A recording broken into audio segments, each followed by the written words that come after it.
Senate Bill 743. We're rethinking how we build so Californians can drive less.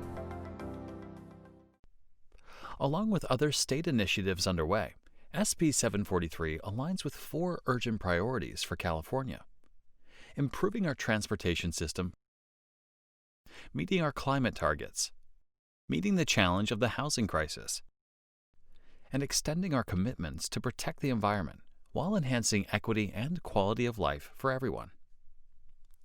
SB 743 provides a new method for Caltrans and local agencies to analyze the transportation impacts of land development and infrastructure projects. The new method focuses on reducing the need to drive so that cities and towns of all sizes can direct development to local commercial and job centers while supporting existing neighborhoods. We can encourage development that strengthens communities and doesn't force people into living with long commutes or driving everywhere. The governor signed SB 743 into law in 2013. In December 2018, after over 5 years of collaborative, stakeholder-driven development, the new amended California Environmental Quality Act, or CEQA, guidelines were adopted. Then, for 2 years, Caltrans, the Governor's Office of Planning and Research, and the California Air Resources Board worked to provide information through meetings and webinars to ensure a smooth transition. And SB 743 went into full effect in summer 2020. California is a global leader in the fight against the devastating effects of climate change. And there's good news. We have met our 2020 climate goals, mainly because of our dramatic progress in switching to renewable energy. The next big challenge is to reduce greenhouse gas emissions from transportation to meet our 2030 goals. In California now, just over 40% of greenhouse gas emissions come from vehicle tailpipes. When you factor in refining fossil fuels to run our vehicles, the full impact of transportation sector emissions becomes clear. The transportation sector produces over half of California's GHG emissions. Better fuel efficiency, cleaner fuels, and more zero-emission vehicles will reduce GHG emissions. But reducing car use is also essential, along with these changes, to reduce GHG emissions and provide many other benefits. In California, we are rethinking how we build, moving away from projects that stimulate more driving and instead focusing on investments that support more efficient drive trips, high occupancy trips, transit, and active transportation. Before we look at what will be different with SB 743, let's look at what will not change. The state's commitment to SB 1's Road Maintenance and Rehabilitation Program is firm. It is not changed by SB 743. Projects that reconfigure existing roadways, calm traffic, or enhance safety are also not affected. Projects to enhance walking, biking, and taking transit are not affected. And paving projects will continue. The change for development projects under SB 743 means that during the environmental review, or CEQA process, public agencies will no longer identify localized traffic congestion as a significant impact on the environment. We will now measure additional vehicle miles traveled, or VMT. Additional VMT is the amount and length of new vehicle trips generated by a new development project's residents, visitors, shoppers, and employees. Analyzing VMT in relation to proposed development projects takes into account whether a new development is located close to jobs, businesses, and services that enable short trips and travel choices besides driving alone. VMT changes transportation analysis from measuring the impact of a proposed development project on drivers to measuring the impact of driving on the community. For new projects that add capacity to the state highway system, VMT analysis must now consider the concept of induced travel. Drivers typically change their habits to take advantage of improved travel times that, in the short term, result from new capacity. They might change routes, shift to solo driving instead of sharing rides, taking transit, walking or cycling, or they might make longer and more frequent trips. Building more and wider highways can also lead to more dispersed land development, which, in turn, can increase the amount of traffic and the time we spend driving.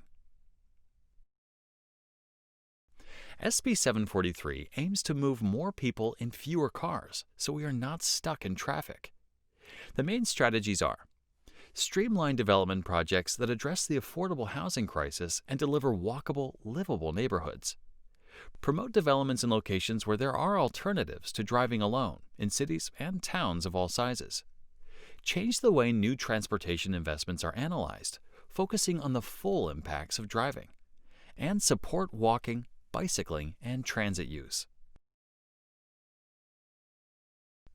Why make this change? Because the ways we have studied development and transportation proposals in the past often resulted in unintended outcomes that are out of step with California's vision for the future. We have been measuring whether a new development would cause traffic delays during rush hour. But rush hour congestion doesn't really tell us if the transportation system is efficiently getting as many people as possible to the places they need to go. And evaluating congestion also doesn't tell us whether a project might cause adverse impacts to people living immediately alongside the project. If a proposed project would make congestion worse, the sponsor of the project was often required to pay to reduce project impacts, called mitigation. They might have to pay to help add lanes or widen an intersection, for example, which often didn't really ease traffic at the busiest time of day. Projects in areas that were already congested, even if they provided community benefits, new housing, or retail space, often triggered a need for expensive mitigation. Developers would often reduce the number of housing units in a project to reduce anticipated congestion. With required mitigation, sometimes entire housing projects just became too expensive to build. SB 743 changes how both development and transportation projects are analyzed. Let's take a closer look at future housing development with SB 743. About half of all future housing across the state will not be required to analyze VMT transportation impacts at all. Projects that are within half a mile of transit, those that provide affordable housing or would generate fewer than 110 trips a day, are streamlined. For streamlined projects, VMT mitigation will not be required. Of the remaining projects, the VMT analysis will require only about 20% of the time and cost as previous analysis. If there's less than a significant impact, no VMT mitigation is needed. If mitigation is needed, developers have many low-cost options, and some can even make the project less expensive. For example, for urban projects, developers might reduce parking or add car sharing, or they might add bike and pedestrian facilities. For suburban projects, they might enhance the grid and connectivity, subsidize transit fares, or ensure live workspaces for telecommuting. And for rural projects, add bike and pedestrian trails, workforce housing, or facilitate carpooling.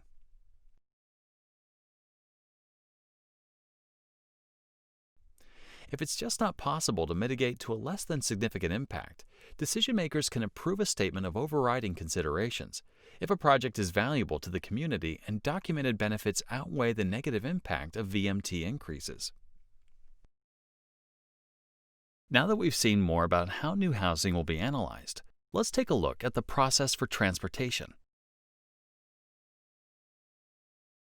As we noted before, many transportation projects, including maintenance and rehabilitation projects, won't create any increased VMT, and they aren't affected by these changes.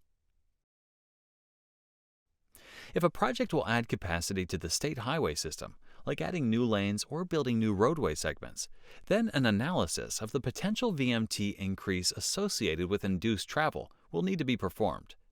There are new tools and updates to existing traffic analysis tools that will help to measure induced travel associated with this type of project. After assessing alternatives, a capacity-increasing transportation project's documented benefits might outweigh the negative impact of VMT increases. In that case, many of the same mitigation strategies as for development projects, such as facilitating carpooling or adding bike and pedestrian trails, could be applied. And ultimately, decision makers can approve a statement of overriding considerations if mitigation does not result in a less than significant impact.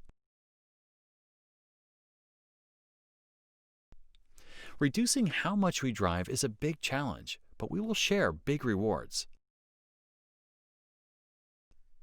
In addition to streamlined housing and less time driving alone in our cars, SB 743 offers Californians more benefits. More housing near jobs can reduce transportation costs, which are, on average, second only to housing costs in household budgets. Long commutes to find more affordable housing in exurban areas often have disproportionate impacts on lower-income families. By reducing our dependence on cars, we can combat climate change and meet California's state law to reduce GHG emissions to 40% below 1990 levels by 2030.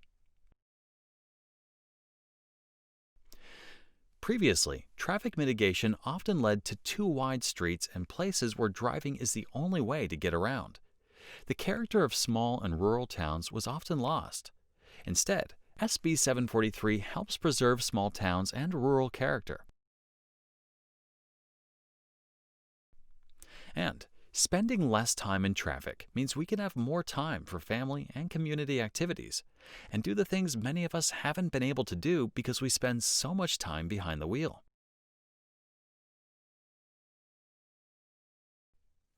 You can find more information on the Caltrans website at dot.ca.gov and on the Office of Planning and Research website at opr.ca.gov.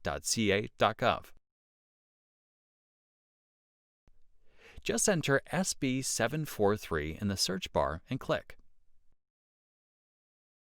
With SB 743 in place, California is at the forefront of innovative and creative strategies for transportation, increasing housing, protecting our environment, and improving our quality of life.